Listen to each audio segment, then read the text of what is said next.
नमस्कार, मैं स्वतंत्र कुमार और आप सभी का स्वागत करता हूं आपके अपने चैनल शॉर्ट हैंड टीम पर। तो दोस्तों, आज की इस वीडियो में दैनिक जागरण के संपादकीय से 429 शब्दों के डिक्टेशन को हम लोग लेने वाले हैं।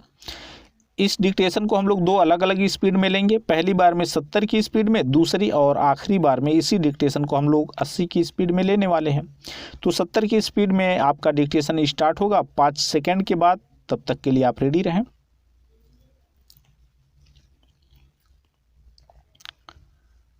स्टार्ट। व्हाट्सएप की निजता संबंधी नीति पर उसे और उसके स्वामित्व वाली कंपनी फेसबुक को नोटिस जारी कर सुप्रीम कोर्ट ने यही संकेत दिया कि ये कंपनियां निजता की रक्षा को लेकर सतर्क नहीं।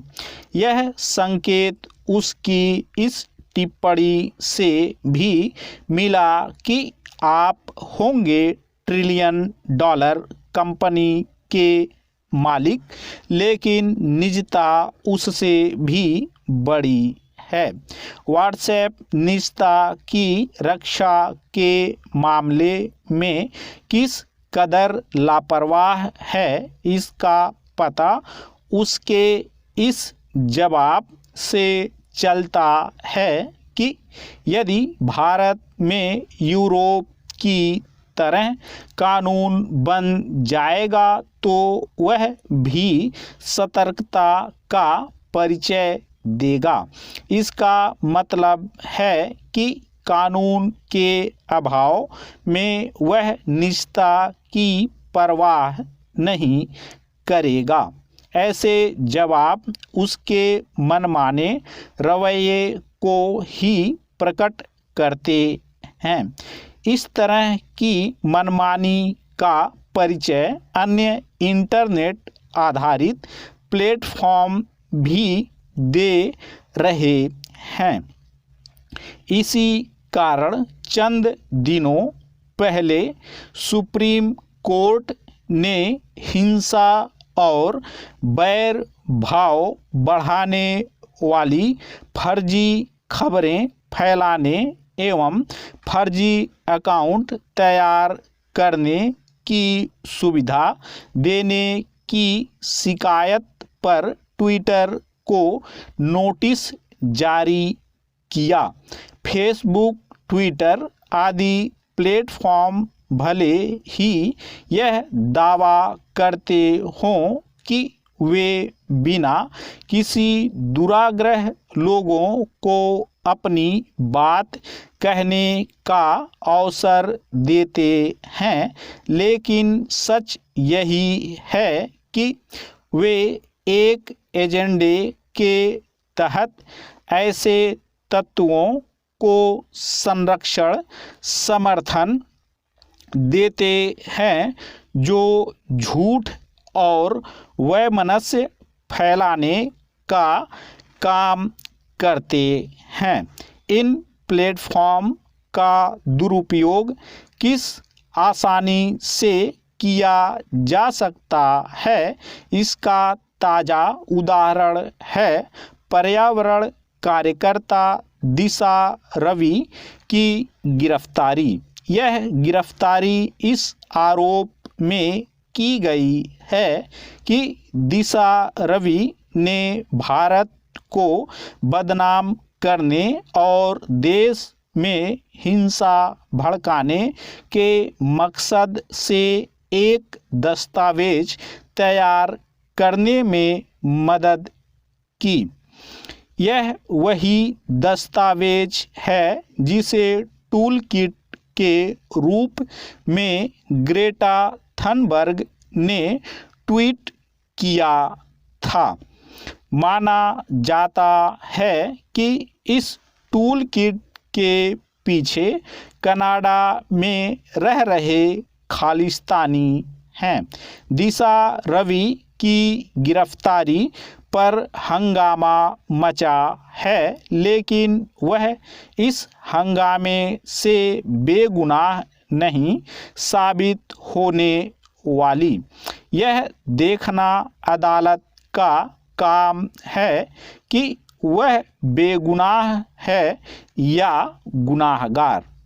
अदालत चाहे जिस नतीजे पर पहुँचे, इसकी अनदेखी न की जाए कि इस टूल किट में कृषि कानून विरोधी आंदोलन को हवा देकर चाय एवं योग के देश के रूप में भारत की छवि नष्ट करने का भी ताना बाना बुना गया था।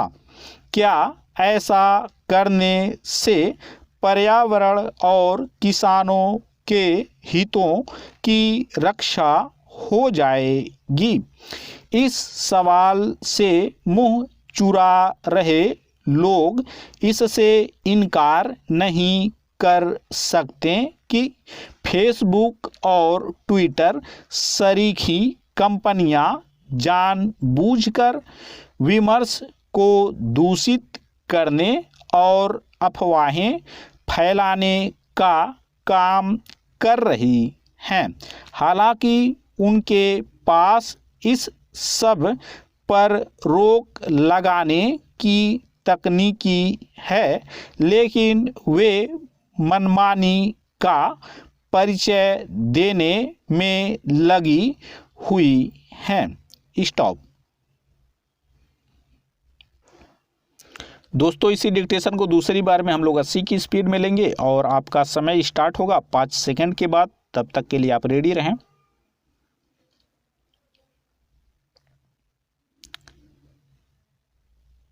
स्टार्ट। व्हाट्सएप की निजता संबंधी नीति पर उसे और उसके स्वामित्व वाली कंपनी फेसबुक को नोटिस जारी कर सुप्रीम कोर्ट ने यही संकेत दिया कि ये कंपनियां निजता की रक्षा को लेकर सतर्क नहीं। यह संकेत उसकी इस टिप्पणी से भी मिला कि आप होंगे ट्रिलियन डॉलर कंपनी के मालिक, लेकिन निजता उससे भी बड़ी है। व्हाट्सएप निजता की रक्षा के मामले में किस कदर लापरवाह है, इसका पता उसके इस जवाब से चलता है कि यदि भारत में यूरोप की तरह कानून बन जाएगा तो वह भी सतर्कता का परिचय देगा। इसका मतलब है कि कानून के अभाव में वह निजता की परवाह नहीं करेगा। ऐसे जवाब उसके मनमाने रवैये को ही प्रकट करते हैं। इस तरह की मनमानी का परिचय अन्य इंटरनेट आधारित प्लेटफॉर्म भी दे रहे हैं। इसी कारण चंद दिनों पहले सुप्रीम कोर्ट ने हिंसा और बैर भाव बढ़ाने वाली फर्जी खबरें फैलाने एवं फर्जी अकाउंट तैयार करने की सुविधा देने की शिकायत पर ट्विटर को नोटिस जारी किया। फेसबुक, ट्विटर आदि प्लेटफॉर्म भले ही यह दावा करते हों कि वे बिना किसी दुराग्रह लोगों को अपनी बात कहने का अवसर देते हैं, लेकिन सच यही है कि वे एक एजेंडे के तहत ऐसे तत्वों को संरक्षण समर्थन देते हैं जो झूठ और वैमनस्य फैलाने का काम करते हैं।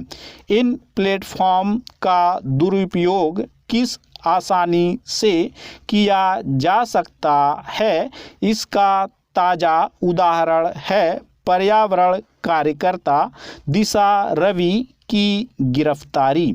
यह गिरफ्तारी इस आरोप में की गई है कि दिशा रवि ने भारत को बदनाम करने और देश में हिंसा भड़काने के मकसद से एक दस्तावेज तैयार करने में मदद की। यह वही दस्तावेज है जिसे टूल किट के रूप में ग्रेटा थनबर्ग ने ट्वीट किया था। माना जाता है कि इस टूल किट के पीछे कनाडा में रह रहे खालिस्तानी हैं। दिशा रवि की गिरफ्तारी पर हंगामा मचा है, लेकिन वह इस हंगामे से बेगुनाह नहीं साबित होने वाली। यह देखना अदालत का काम है कि वह बेगुनाह है या गुनहगार।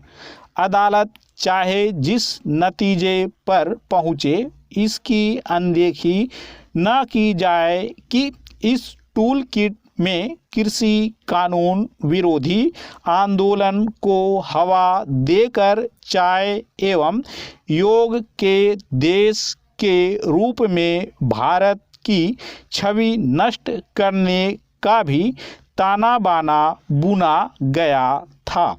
क्या ऐसा करने से पर्यावरण और किसानों के हितों की रक्षा हो जाएगी? इस सवाल से मुंह चुरा रहे लोग इससे इनकार नहीं कर सकते कि फेसबुक और ट्विटर सरीखी कंपनियां जानबूझकर विमर्श को दूषित करने और अफवाहें फैलाने का काम कर रही हैं। हालांकि उनके पास इस सब पर रोक लगाने की तकनीक है, लेकिन वे मनमानी का परिचय देने में लगी हुई हैं। स्टॉप। तो दोस्तों, इस तरह से आज का वीडियो हम लोगों का कंप्लीट हुआ। मेरा प्रयास अगर आपको अच्छा लगा तो कृपया इस वीडियो को लाइक शेयर जरूर कर दिया करें। चैनल पर नए हैं तो चैनल को सब्सक्राइब करके जस्ट बगल में आपको बेल आइकन मिलेगा, उसे भी प्रेस कर दें ताकि मेरे लेटेस्ट वीडियोज आपको समय समय पर मिलते रहें और आप घर बैठे संकेत लिपि को सीख सकें। धन्यवाद।